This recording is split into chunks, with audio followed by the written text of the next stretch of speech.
gondviselő Isten. Megtartó, megértő atyánk, életútak igazgatója, történelemnek Istenem. Az emlékezés áhítatával kulcsoljuk ma imára kezünket, és a kegyelet méltóság teljes főhajtásával idézzük a múltot. És hogy lehetne másképp igazán, tisztán, valósággal idézni múltot, mint te véled, Istenem. Ezért kérünk, légy velünk, mutasd meg nékünk a te utadat, hogy a te igazságoddal találjunk régmúlt idők valóságára, és jelenben élő gyermekeidként teljes szívvel tiszteljük tégedet. Amen. Juhász Gyula márciusi busára. Ó, kokárda reggel zászlólogott, a költőn kérdett és feleltelentett. Ma nem tört el bilincses börtönajtó, szépség, igazság, lassan megy előre, egy szebb, igazabb, boldogabb jövőbe. 1848, de csillag, de népek adnak csillaga!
Század, a forradalmak százada. 1848. februárjában Párizsban kitört a forradalom. Francia nép elűzte a gyűlölt király Lajos Fülöpöt és kikiáltotta a köztársaságot. A hír egész Európában nyugtalanságot okozott. A nyugtalanság elérte Magyarországot is. Petőfi Sándor, kemény szél fúj, lángra tavaszikra, vigyázzatok a házaitokra, hát hogyha mire a nap lehanyatlik, tűzben állunk már tetőtül tajlik. Bár Párizs messze van, és a franciaországi viszonyok sem azonosak a magyarral, forradalom híre március 1-ére Pozsonyba érkezett és felkavarta a rendet. Pozsonyban ekkor a rendi országgyűlés ülésezett, itt fogalmazta meg Kossuth a magyarok fő követelését. Petőfi Sándor napló. Az országgyűlés igen szépeket beszélt, de a beszéd bármilyen szép, csak beszéd, és nem tett. Egy ülésben indítványoztatott, hogy a 12 pontot petícióképpen benyújtsák a királynak, mégpedig rögtön. Mit kíván a magyar nemzet? Legyen béke, szabadság és egyetértés! Kívánjuk a sajtó szabadságát, cenzúra áttörését! Felelős minisztériumot Budapesten! Érintett jószággyűlés Pesten!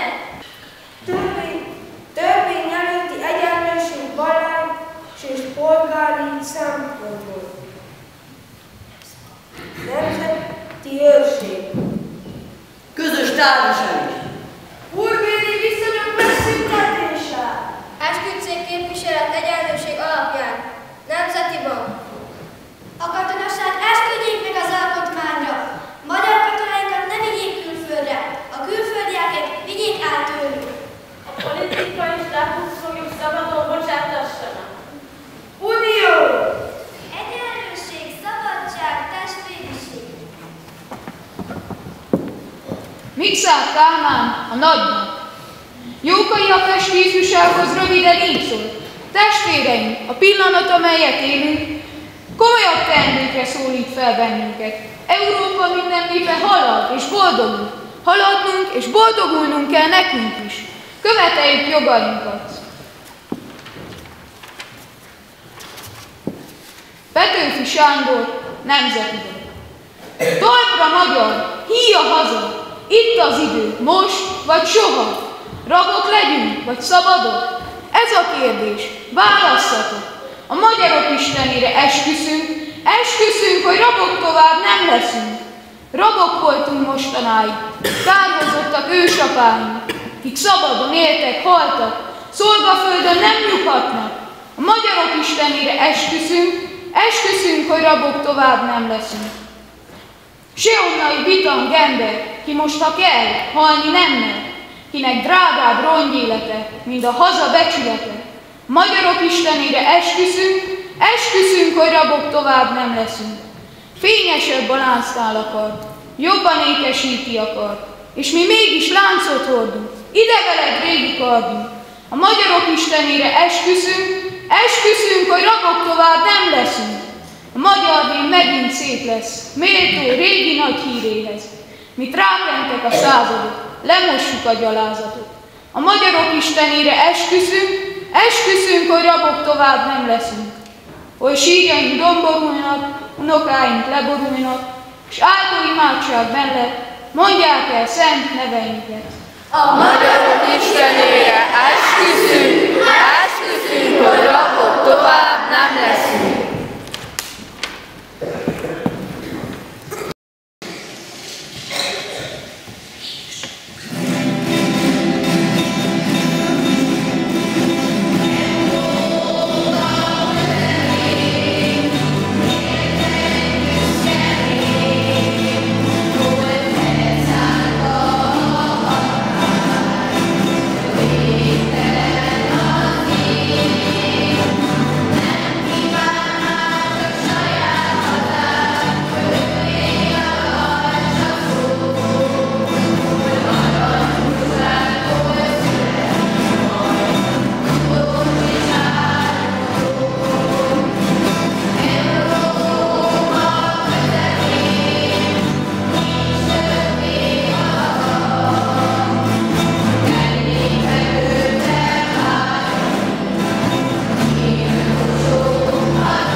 Hogy kinyomtatják a 12 pontot és a nemzeti dalt. Petőfi így írt erről. Körülnéztem, hogy az arcokat vizsgáljam, egyetlen ilyen arcot se láttam. Minden ajtón kiálltam. Fegyvert! Udalom! A hátortó tanácsot! Nyitassuk meg Táncsics bőrzőjét! Petőfi Sándor,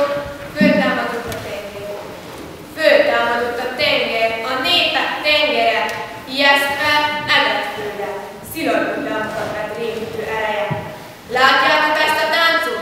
Halljátok a zenét? Aki még nem tudtátok, most megtanulhatjátok, hogyan mulat a nép. Reng és üvölt a tenger, hánykodnak a hajók, süllyednek a pokolra, az áldóc és vitorla megtörve, tépve ló. Tombold ki te özönvíz, tombold ki magadat, mutasd mélységes medret, és tovább a feledekre őszült tartékodat. S jegyezz vele az égre, örök tanúságul, ha bár fölülagálja, s alul a víznek árja, azért a víz az úr. Petőfi Sándor, napló. Ma született a magyar szabadság, mert ma esett le a sajtóról a bűn. Vagy van olyan egyidű, azt képzelje, hogy szabad sajtó nélkül lehet bármely nemzetnek szabadsága. Petőfi Sándor egy gondolat bánt engemet. Ha majd minden rabszolganép járnak nekünk a síkrai, pirosú arccal és piros zászlókkal, és a zászlókon már szent jászlóval. Világszabadság, és ezt álhasogják. Ezt álhasogják kelettől nyugatig, és a zsarnokság velük megütközik. Pesti forradalom híre futótűzként terjedt a vidéki városokra.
Pesti Országgyűlés megnyílt 1848. július elején.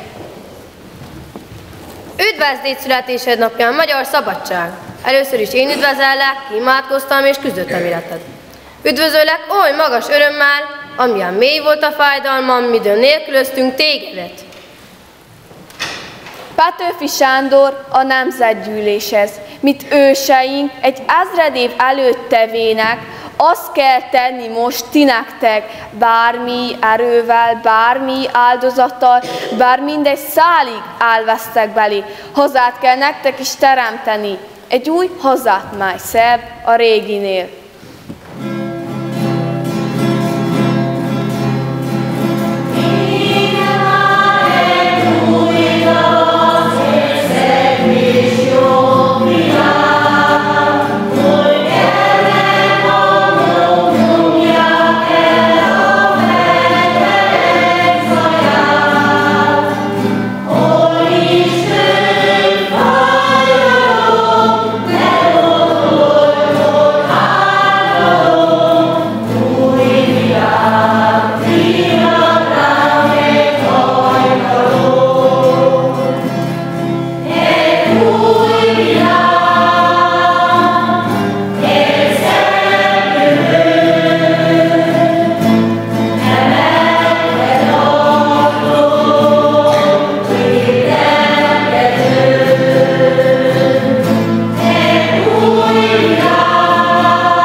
Megemlékező ünnepélyünk folytatásaként felkérem Vargyas község polgármesterét, hogy szóljon az egybegyűltekhez.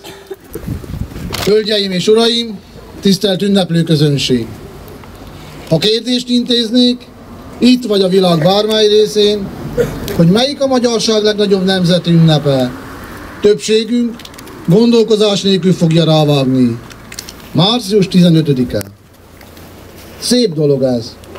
Ezt az ünnepet, tehát minden magyar, minden rendszer, a legkülönbözőbb politikai irányzatok, mozgalmak és pártok, a legkülönbözőbb gondolkodású emberek vallják magukénak. 1848. március 15-én felemelte a szavát a nemzet, és a kórhadrend kártyavárként omlott össze. A hősöknek nevét csak töredékében olvashatjuk a könyvekben. Azt azonban tudnunk kell, hogy a szabadságot nem egy arctalan töveg vívta ki. A szabadságot az alkotni képes, a közös célokért tenni tudó és tenni akaró egyének teremtették meg. Akaratukat összekovácsolta, erejüket megsokszorozta, hogy tudták, nagy dolgokra képesek, ha összefognak. Ők tetteikkel bebizonyították, hogy bár egynek minden nehéz, soknak semmi sem lehetetlen. A nemzet összetartásának tudata 1848 óta a leggazdagabb erkölcsi, szellemi és érzelmi erőforrásunk. Az itt élő emberek számára is épp oly fontos volt az évszázadok során a függetlenség és a szabadság kiharcolása, ahogy valamennyi honfitársunknak a Kárpát-medencében is. A remény hal meg utoljára, szoktuk mondani. Hogy ez mennyire igaz? Az abból is látszik, hogy március közepén minden évben újra meg újra feltűzzük a kokárdát, a nemzeti színű szalagból készített bokrétánkat. Pedig a forradalomnak már vége. A harcot ott, akkor a csatamezőn már elvesztettük. Ha belegondolunk, hogy milyen nagy bátorság volt egy régi és erősen megkopott, de nagyhatalmú és erős politikai rendszer ellen fellázadni. Amikor a beszédemet írtam, méltóan készültem már az egyedi eseményre, számtalan kérdés cikázott át gondolataimban. Az egyik legfontosabb kérdés, A 21. század embereitől véleményem szerint az, hogy képesek vagyunk és leszünk kiállni és harcolni céljainkért hasonlóképpen, mint 176 évvel ezelőtt a márciusi ifjak. Erdővidéken és főleg a Budvai Vashámor tövében méltán érezhetjük magunkat győzteseknek és büszkéknek. Ugyanis a fellángoló forradalmi hangulat után innen indult Székelyföld szabadságharcához, hogy nélkülözhetetlen ágyöntés. Gábor Áron szavait idézném, ami az ő szájából hangzott el. Uraim, hallom, hogy a főtiszturak azt mondják, meg kell hajolnunk az ellenség előtt, mivel nincs muníció, nincs ágyú. Uraim, ha csak ez a baj, én úgy mondom, 2 hét alatt lesz muníció, amennyi kell. Amikor feltűzzük a kokárdát, akkor ezt büszkeséggel tesszük. Nem magunkra vagyunk büszkék, hanem magyarságunkra, és azokra az őseinkre, akik szembe mertek szállni az elnyomó rendszerrel, akkor és ott, abból a reménytelennek tűnő helyzetben. Amikor kokárdát tűzünk gyerekeink ruhájára, és elmondjuk nekik, hogy ezt most viselni kell, akkor azt reméljük, hogy bennük is tovább él egy kicsi a forradalom lángjaiból. Tisztelt ünneplő közönség! Múlton nyugszik a jelen, és azon a jövendő, mondta Széchenyi. Ha a jelent, a múltból fakadó tudással éljük, nem kell félnünk a jövőtől. Erre tanít minket Széchenyi István, és erre tanít minket az 1848-as forradalom és szabadságharc ünnepe. Szerencséseknek mondhatjuk magunkat, a magyar nemzet, és Erdővidék bolgáraiként büszkén nézhetünk a múlt tükrébe, és erőt meríthetünk belőle a jövő nagy kihívásaihoz. Ezt jósolta már 2 nappal a forradalom kitörése után Jókai Mór, aki a következőket mondta. Míg magyar ember él, míg szabad ember él a honban, kegyelettel fogunk visszagondolni ez évre, annak történelmére és történetalkotó alakjaira. Úgy legyen, és maradjon a jövőben is, válaszolhatjuk közel 176 év elteltével mi erdővidékiek Jókainak. Éljen a magyar szabadság, éljen a haza, és 2024-ben is győzzenek a magyarok. Köszönöm a megtisztelő figyelmet. Reményi Sándor, Erdélyi március. Egy 15-ös szám és március. Az első tavasz hónap közepe. Kimondottam így egyszerűn. Ne féljetek, ne féljen senki se. Ne féljetek, nem tüzesednek át, halk hangulás után a versorok. Nem temetni és nem lázítani, csupán figyelmeztetni akarok. Oly csendben nő a versem, mint a fű. Úgy duzzad, mint rűgy duzzad a fán, nem szabad, szavaltunk együtt. Nagyon sokat március idősen. Volt egy tanítóm akkor. Igazi, nagy nevelő, gyökérig leható. Ő mondta, csak úgy ünnepez a nap, ha munkács imát összefoglaló. Magányos hangját zsivarnyelte el, lavina dörgött. Most, a kő alatt számunkra csak csendes növekedés. Valóban munkas imádság maradt. De szárny kell munkához imához is. Szárny, mely röpít, s forrás, mely enyhet ad.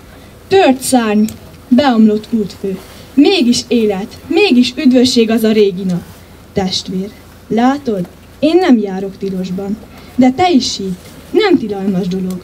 Megsimogatni otthon a fiókban egy poros, régi, kicsi szallagot. Aztán menni a hétköznapok útján, császárnak megadni, mi az övé, s maga részét minden hatalomnak, de Istennek is, ami Istené. Mindezek után az örökkévaló egy igaz Istennek áldása, megtartó szeretete, jósága maradjon mindannyiunkon. Adjon áldott ünnepet, adjon áldott emlékezést, melynek lélektarisznyáni jóságával, szeretetével és áldásával találkozhassunk minden egyes ünnepi alkalomkor. Megemlékezve, áldást említve, hozva és szétosztva egymás között. Amen.